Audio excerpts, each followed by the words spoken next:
in Kent, there are beautiful, beautiful coastal walks and beaches, castles, the home of Churchill, and this house has been sitting here since the 17th century. So welcome, we're delighted to have you.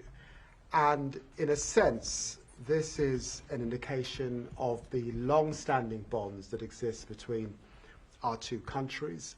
I know that you personally have spent lots of time in the United Kingdom, and you know that I've spent lots of time in the US, and I'm very, very fond of the country.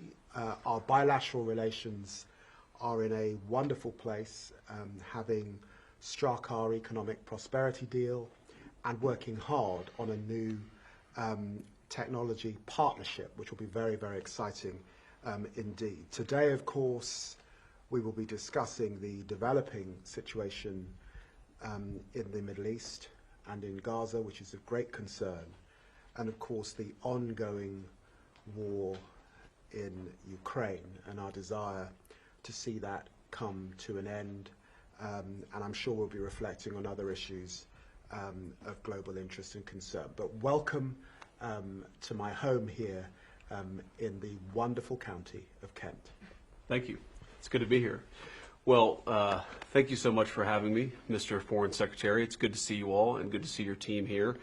As you said, this is a very special relationship between our two countries, and I think me being here is just another part of that. So we've already, in the brief time that we've been here, my kids have fallen asleep on your floor. We've gone fishing in the lake outside, and unfortunately, the one strain on the special relationship is that all of my kids caught a fish, but the Foreign Secretary did not. I'm sorry.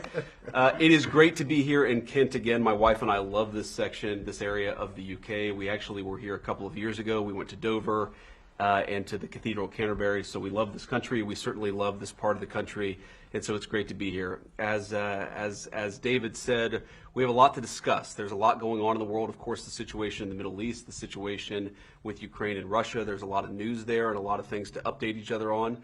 I believe that we're going to talk about our economic partnerships, both in technology, but also the broader shared economic relationship that we have, and we're so thrilled about that.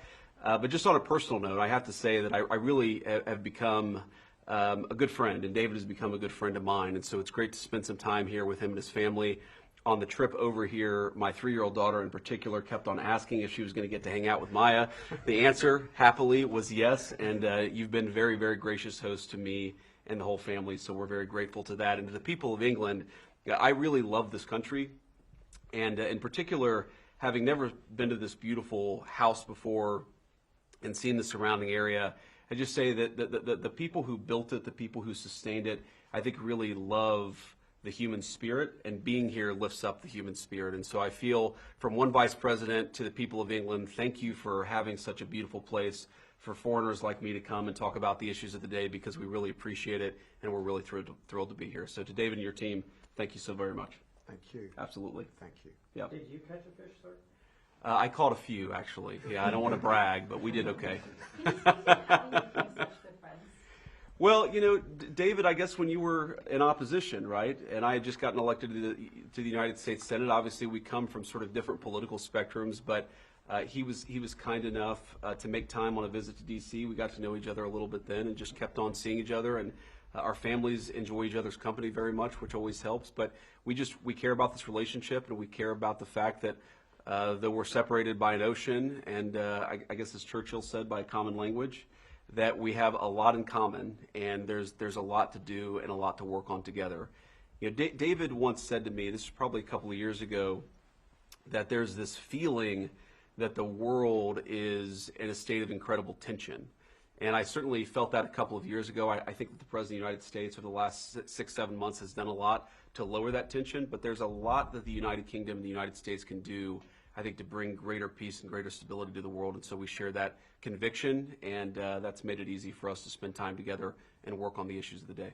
Mr. Vice President, some big issues in the Middle East. What do you make of the UK's decision to recognise the state of Palestine? Do you think that's a bad decision? Well, it's one of the things that we're going to talk about. Obviously, the United Kingdom is going to make its decision. We have no plans to recognize a Palestinian state. I don't know what it would mean to really recognize a Palestinian state, given the lack of a functional government there. You know, what the president has made very clear is our two goals are very simple right now vis-a-vis the situation in Israel and Gaza. Number one, we want to make it so that Hamas cannot attack innocent Israeli civilians ever again, and we think that has to come through the eradication of Hamas. Second, the president has been very moved by these terrible images of the humanitarian crisis in Gaza, so we want to make sure that we solve that problem.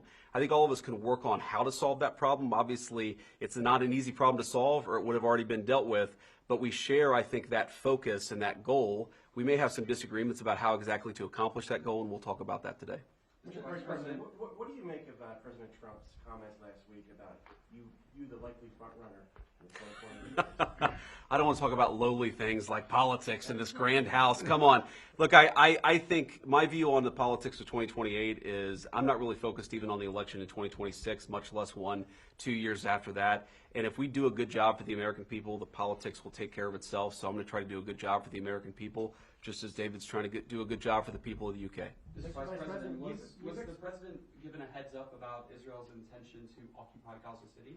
I'm not going to speak to private conversations between the Israeli government and our government. I think the president obviously has been very clear about his goals, about what he wants to accomplish in the Middle East, and he's going to keep on doing that. The president, as you know, speaks to these issues commonly. I'm sure that he'll talk at some point to the media about his response to what's happened or what was announced earlier today in Gaza. But our goals are very clear. We want to make it so that Hamas can't attack innocent people. We want to solve the humanitarian problems in Gaza.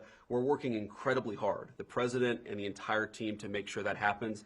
I mean, we've been in constant negotiations and conversations, even the last 24 hours, about how to get more aid into Gaza, about how to solve that humanitarian problem, and also how to get Hamas to a position where they can't continue to threaten the citizens and the civilians of Israel. So there's a lot of work to do there. There's a lot of common objectives here. There is some, I think, disagreement about how exactly to accomplish those common objectives, but look, it's a tough situation. Of course, we're not going to know exactly how to solve a very complicated problem. As the president has said himself, that people in some ways have been fighting for thousands of years. If it was easy to bring peace to that region of the world, it would have been done already. Mr. Vice President, you've expressed some concerns in the past about free speech in the United Kingdom and Europe more broadly. Do you bring any kind of a message to the Foreign Secretary today on that subject? Well, I'd say I've raised concerns about free speech in the United States of America. I think the entire collective West, the transatlantic relationship, our NATO allies, certainly the United States under the Biden administration, got a little too comfortable with censoring rather than engaging with a diverse array of opinions. So that's been my view. Obviously, I've raised some criticism and concerns about our friends on this side of the Atlantic. But the thing that I'd say to the people of England or to anybody else, to David, is many of the things that I worry most about were happening in the United States from 2020 to 2024. I just don't want other countries to follow us down what I think was a very dark path under the Biden administration. So in the spirit of having a good conversation, and recognizing the Secretary has a lot of things to do, unless you want to say anything else. Okay. Thank you all so much. Good to see you all. Thank you. Can I just ask just one more question? If it's the Foreign Secretary, yes. I'm done answering questions. Foreign Secretary, the UK has taken a different tack on the situation in Palestine and the United States. Do you feel that your friendship with the Vice President might help, to have a discussion about ceasefire or not? You know, Prime Minister Starmer is either meeting or discussing these issues with President Trump on a weekly basis, and I am doing the same with Secretary of State Rubio or Vice President Vance. And the truth is, what we all want to see is a ceasefire. What we all want to see are the hostages come out.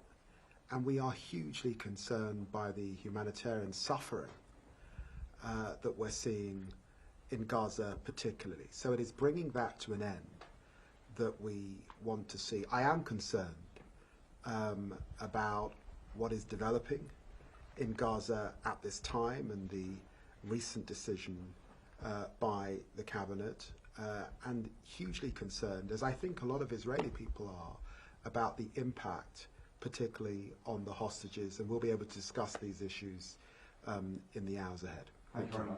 Thank you all. Mr. Lammy, has your friendship led to you all challenging each other on any number of issues? Have you learned anything from each other? We learned a lot. I learned a lot. Absolutely. I learned a lot from him. We enjoy the cut and thrust of politics.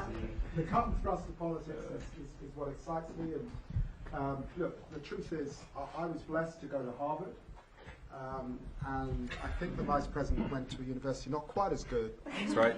Yale, and so we enjoy that political debate and discussion particularly. But, you know, there are areas where there are actually joint concern. We both have a joint concern about outcomes for working people. That is the truth of it. Absolutely. And we have also discussed issues like irregular and illegal migration and how we deal with those issues. So there are commonalities and then there are differences. And that is the joy of living in democracies like ours. That's right. Thank you very much. See you all. Thank you. Thank you, Chris.